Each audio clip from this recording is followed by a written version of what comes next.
Okay, back to Tisha B'Av. So yesterday we finished off with what you're allowed to learn on Tisha B'Av, what you're not allowed to learn, and then we started going into what's called greetings, giving people greetings on Tisha B'Av. So just like a mourner, again, Tisha B'Av is like somebody sitting Shiva. Just like a mourner is not allowed to greet people, so according to many opinions, you shouldn't tell somebody good morning, good night.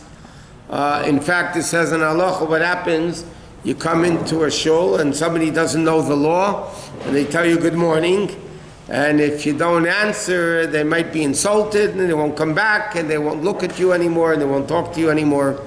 So you're allowed to answer, but with a nod, basically just give recognition to the fact that the person told you good morning.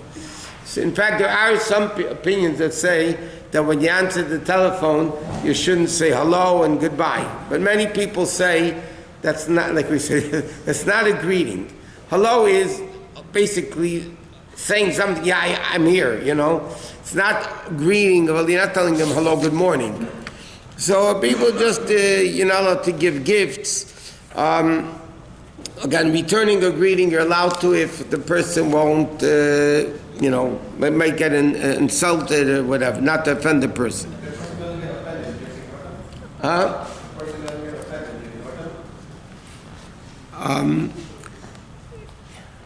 I'm in the rabbinate for a long time. I never met a person that never gets insulted or offended. I've never found a human being that doesn't get offended. The only question is, some people are smart enough not to show it. Some people are not that smart, so they show it. Some people just forget they're not supposed to be for that day. Okay, so, so you're not, just not to offend them, just to say, I'm not ignoring you. But it's interesting, what happens, somebody had a baby, let's say, you're allowed to tell them Mazel Tov. Mazel Tov is not a greeting. Mazel Tov is giving a bracha. You should have good mazel. That's what Mazel Tov means. So it's not a greeting, and then it's not a problem. Now what happens if somebody is sick, and you want to, you meet the relative of the person, and you ask them, how are you feeling? How are they feeling? Again, halacha is that it's not a problem, because again, it's not a greeting. It's you want to know information, how the person is feeling and so on. Okay, the next aspect of Tisha B'Av is ideally, it's a day of mourning. Just like a mourner is not supposed to go to work. So on Tisha B'Av, ideally, people shouldn't go to work. It says in halacha, if you go to work, you might not see a blessing from that money. Many times the halacha is clear. What happens if a person doesn't go to work and they'll lose money because of that? That for sure, then they're allowed to go. Whatever they could push off, though, until after midday, it's at 1 o'clock, would be preferable to push it off as much as possible.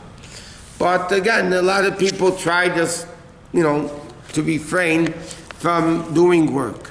Now, work means basically something that takes time to do. Something that you do for a second that doesn't mean anything.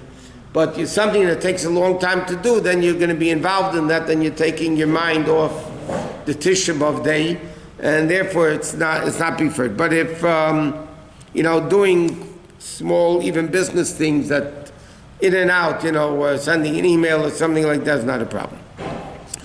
If you want a non-Jew to do things for you, so they write, indoor there's not a problem. Outdoor, publicly, if the non-Jew is doing it for you, it's preferable not to have a non-Jew do it. Or we said, anything that's going to be considered financial loss is for sure you're allowed to do on Tisha B'Av. Again, if somebody can push it off to after midday, is better. There's also an Indian, like we said, because it's the morning of Shiva, so therefore a person really should not, from sunset, not this year, because this year is Shabbos, you're not allowed to sit on a low stool until after Shabbos is over. But during a regular year, starting from sunset, is when really the obligation of Tisha B'Av begins. Even this year, when it's Shabbos, but once sundown comes, even though it's still Shabbos, you have to stop eating. and again, in LA it's 7:53. But once 7:53 comes, for Shabbat, even though it's still Shabbos for another 35, 40 minutes, but nevertheless, you have to stop eating. But as far as showing any sign of mourning, like putting on your non-leather shoes or changing into weekday clothing or something like that you're not allowed to do until after Shabbos is actually over. Now, what are you allowed to sit on? So there are many opinions that say you have to mamish sit on the floor. That's it. You can't even sit. Some people say if you have a problem, you could sit on a cushion. The accepted tradition in the world is that you can sit on something lower than 12 inches.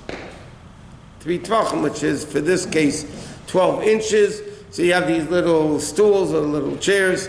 Now somebody that has medical conditions that they're not able to, I'll give you a simple example. A pregnant woman, you're going to find it difficult in the 9th month to sit on a little stool. So then it's medical conditions, then she would be allowed to sit on a regular chair. Or somebody that has medical issues that they just can't sit on a low stool or a low chair. So then that would be allowed. But otherwise, until midday, again, until 1 o'clock, from after Shabbos in our case, until 1 o'clock, people should not sit on a low stool. Not sit on a regular chair. So now the question is, what do you do if you go in a car? So most opinions say, and that's the accepted tradition by most people, traveling is not an issue. So if you have to go in a home by car, you can sit in the car. Some poskim write, if you're going home in a bus and you're able to stand, and it's not a long ride home, it's a few minutes, it's better to stand in the bus rather than sitting. But if somebody's traveling a long distance, then they could sit on a bus, in a train, sit in a car, whatever it is. And the poskim write, a person should not travel where they need to go to because they're not going to be able to sit on a low stool. It was very interesting. In Russia, the horse and buggies, the carriages, many of the seats had shatnez on them. The mamish wool and linen in the seat. Now, you're not allowed to sit on a chair that has shatnez, nothing to do with Tisha B'Av. You're not allowed to sit on a chair that has shatnez because then the chair is warming you and therefore it's like wearing it and you're wearing wool and linen together. So there are many great tzaddikim that when they went in a horse and buggy, they would bring a little stool of their own to sit on rather than sitting on there. I'm sure there were leniencies for it. But anyway, so in a car it's not a problem. You could sit directly, the custom is you could sit on something that is under 12 inches, or 12 inches and less. What?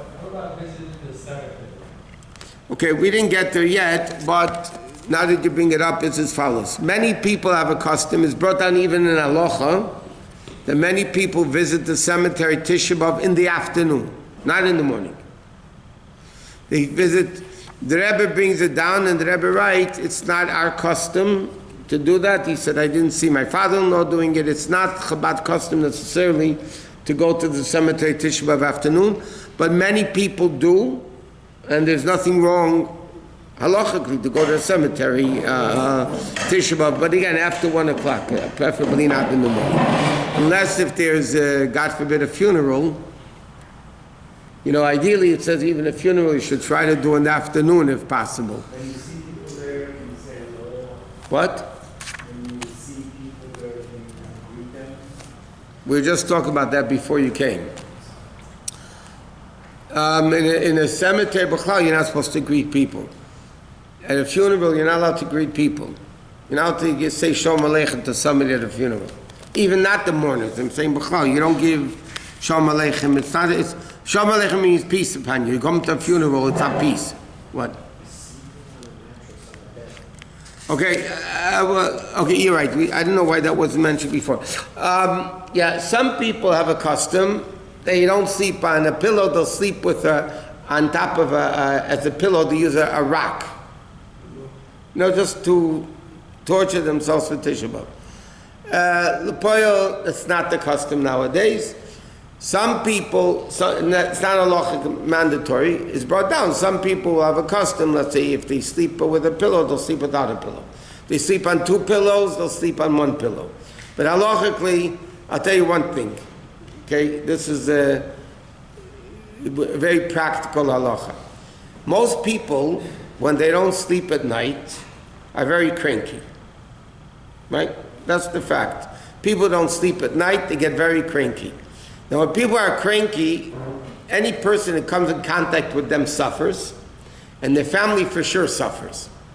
So if a person is going to not sleep, or sleep on the floor, or sleep on a rock, or sleep, without pillow, then he's not going to sleep, and the whole Tisha B'Av he's going to be in shul cranky. Let him sleep on a regular bed with a regular pillow and let him be normal. I mean, that's just halacha logic, like they say. You're supposed to be cranky. No, you're not supposed to be cranky.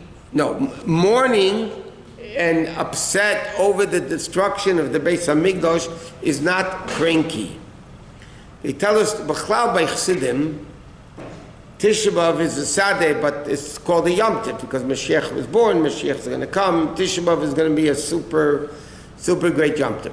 So B'chlal by Chassidim, they took Tisha B'Av very seriously, but it wasn't depressing and it wasn't, in fact, Chassidim in the yesteryear would have a custom, those prickly round things that fall off the trees.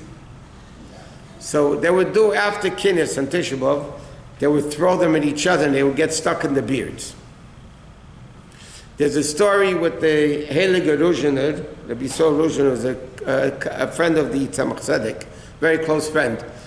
It wasn't Chabad, but he was a very, very close friend of they called him the halachic Ruzhiner, the holy Ruzhiner.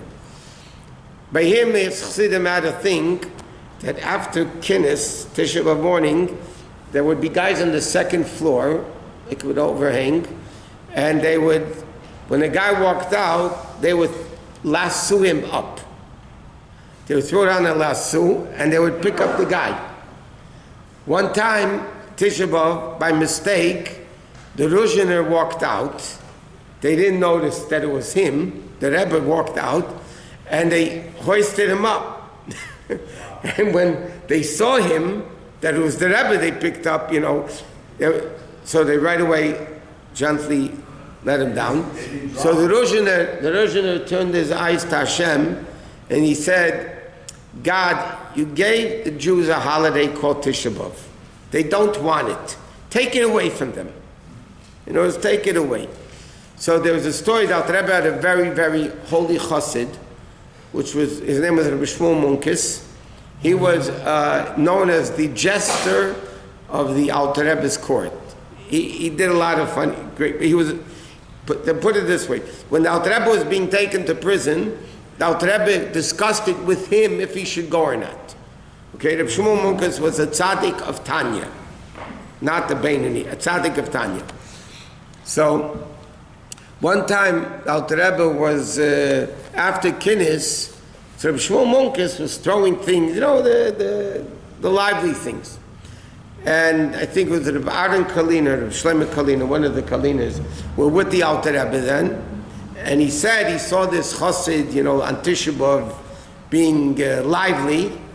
So he said to the Alter Rebbe that because of people like this, the Bais Hamikdash was destroyed. The Alter Rebbe did not answer him. Later, Tisha B'Av in the afternoon, the Alter Rebbe went for a walk in the forest with Shlomo Kalina, and they came by and there was a Jew sitting there crying his head off, over Tisha B'Av destruction of the Bais Hamikdash. So Shlomo Kalina said to the Alter Rebbe that because of such people, the Bais Hamikdash will be rebuilt. The Alter Rebbe told him it's the same person. The same Rav Shmuel Munkes that was doing that. It's a whole different approach to the concept of Tisha B'Av. So, generally speaking, Tisha B'Av is a serious time. It's not what word did you use before? A cranky time. Tisha B'Av, you're not supposed to be cranky. A Jew is never supposed to be cranky. Make other people sick with it. But a Jew should never be depressed. A Jew could be serious and happy at the same time. Or to quote a pasuk at the beginning of Tillim, V'gilu bir oda. They will rejoice with trembling. As David HaMelech says in the second chapter of Tillim, V'gilu bir oda. The third chapter. V'gilu bir oda means you're going to rejoice with trembling. Machat shina meis memachaveva mayin kim shirlag al teira v'chanan kashem edot g'rbal zak sofi g'chibel ham ter mitzvah shenamad.